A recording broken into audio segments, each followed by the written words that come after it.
Our next speaker is H.E. Leon Kalahau Siu. He is the Minister of Foreign Affairs for the Hawaiian Kingdom and is a prominent strategist, advocate, and spokesman for Hawaii's independence. Minister Siu is a familiar participant in Geneva at the Human Rights Council and is working to restore or develop new relations between the Hawaiian Kingdom and other states. He is the chair of the Decolonization Alliance based in New York City, a co-author of the book Modus Vivendi, Situation of West Papua, and was nominated for the 2017 Nobel Peace Prize. Minister Siu, the floor is yours. Aloha, aloha ia mai o kou a e maluhia hoi e ke akua, e kou ka kou makua a e ka haku a me ka uhane he molele. Greetings from the Hawaiian Islands. I'm really pleased to be here to discuss this topic, which is regarding Alaska-Hawaii self-determination and this dispute that is going on with the United States over this topic. The current situation, I'm going to give you a little bit of background about what the current situation is and how we got there. The current situation is that Hawaii is still a sovereign, independent country, and that the Hawaiian Islands is not a part of the United States and never was. The Hawaiian Kingdom never surrendered its sovereignty, and it never surrendered any territory to the United States. And neither did the United States acquire any of Hawaii's sovereignty or territory. So the Hawaiian Kingdom is still a sovereign, independent country. But of course, we tend to see that, or the situation is now, that people don't regard us as an independent country. So we need to get over that particular hurdle. Anyway, the United States in Hawaii, knowing that the Hawaiian Kingdom is still a sovereign country, many of our people have taken to restoring and repatriating themselves to the Hawaiian Kingdom.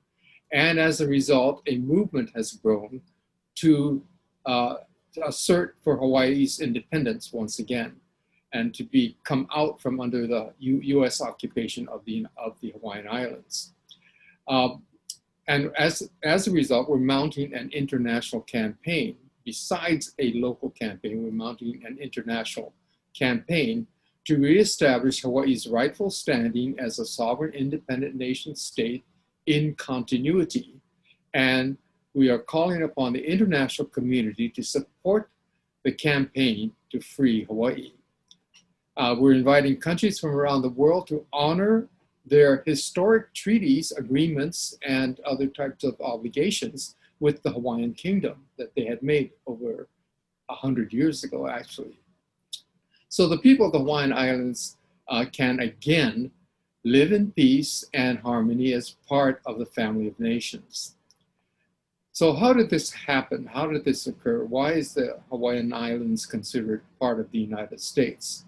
Well, during the 19th century, the Hawaiian Kingdom was fully recognized as a sovereign nation with bilateral and multilateral treaties with numerous other countries. And we had 137 international delegations around the world, embassies and consulates, which is a very large number of foreign representatives. We also had very active trade relations with many countries.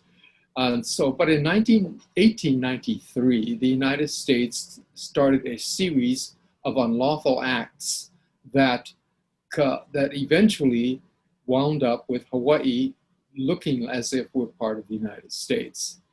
The United States in 1893 created a series of regime changes and installed puppet governments, resulting in what is now the US-occupied Hawaiian Islands, which the US purports that Hawaii is the 50th state of the United States.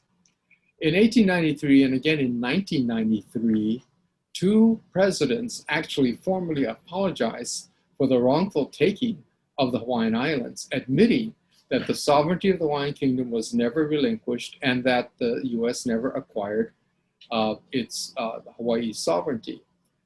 Nevertheless, the United States continues to falsely claim that Hawaii is part of the United States.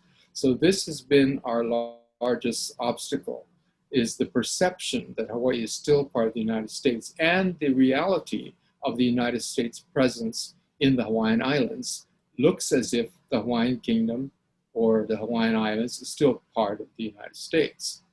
Now, what we're trying to do at the UN, as I mentioned earlier, is to dispel that particular notion that Hawaii is part of the United States.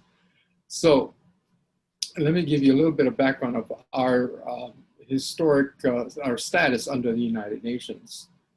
So what happened at the United Nations is that in 1946, after World War II, when the United Nations was formed, the United States submitted Hawaii, the Hawaiian Islands, and Alaska, by the way, for placement on the United Nations list of non-self-governing territories.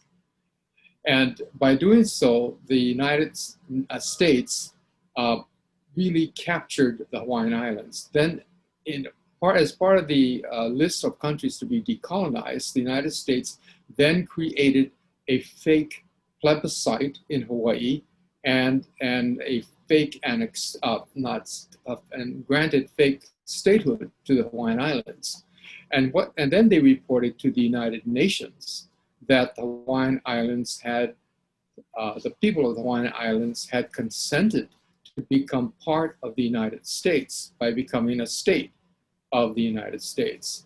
And this consent is what the United States is relying upon, because they consider this a settlement of any wrongdoings prior.